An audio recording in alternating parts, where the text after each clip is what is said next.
And to try to erase Donald Trump from the Republican Party is insane. We think that he's unfit for office, that he would be a terrible commander-in-chief. He doesn't have the temperament or judgment. It's impossible for this party to move forward without President Trump being its leader. We would get slaughtered as a party if Donald Trump's our nominee, and quite frankly, we would deserve it. People who try to erase him are going to wind up getting erased. When it's over, it is over. It is over. Trump and I, we've had a hell of a journey. I hate it to end this way. Oh, my God, I hate it. All I can say is count me out. Enough is enough. Lindsey Graham, you are a traitor to the country. You know it was rigged. You know it was rigged. It's just common sense. The most popular Republican in America, it's not Lindsey Graham, it's not Liz Cheney, it's Donald Trump. And he just, my Lord. He changes overnight and asks if he can start golfing with Donald again. I don't get it. It's crazy. It is crazy. It's also more dangerous than most people realize. Hello, everybody. I'm David Shuster, and thanks for joining us. South Carolina Republican Senator Lindsey Graham is perhaps the poster child of Republican lawmakers who fear Donald Trump and are submerging any backbone, morality, or integrity. Their alleged calculation goes something like this. Donald Trump is still popular among many conservatives, so it's better to be a coward and keep my seat than stand up to Trump's election lies and be out of a job. The implication is that Lindsey Graham and other Republicans would prefer on principle to defend democracy, but are not doing so because of the political consequences. But this lets Republicans off the hook for the radical and dangerous steps the GOP is taking across the United States.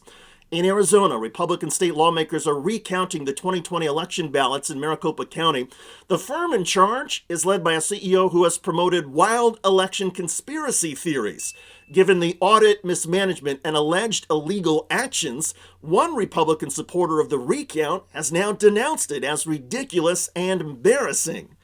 In a dozen different states, Republicans are employing their own invented doubts about the 2020 election to pass voting restrictions that would impede voters in Democratic precincts. In short, Republicans are destroying voting rights in order to grab or maintain power. And by the way, does anybody really think that if the GOP takes control of the next Congress, that they will certify a Democratic presidential candidate's electors in 2024? If the Democrats didn't have the House majority in 2020, would Joe Biden's electors have been certified? There are a few Republicans, including Wyoming's Liz Cheney and Illinois Congressman Adam Kinzinger, who deserve credit for standing up to Trump and standing up to his big lie about 2020. This idea of let's just put our differences aside and be unified, you cannot unify truth with lies. The lie is that the election was stolen. The truth is Joe Biden beat Donald Trump, and I'm sorry that 74 million people voted for Donald Trump. They weren't disenfranchised, they were simply outnumbered. But instead of trying to win more people, most Republicans in state after state seem determined to try and block more Democratic voters. That is Trumpism in a nutshell, lying about the integrity of our elections and making sure the fix is in for the next one. For Lindsey Graham and others, this isn't just cowardice in the face of Trump, this is radicalization to the extreme.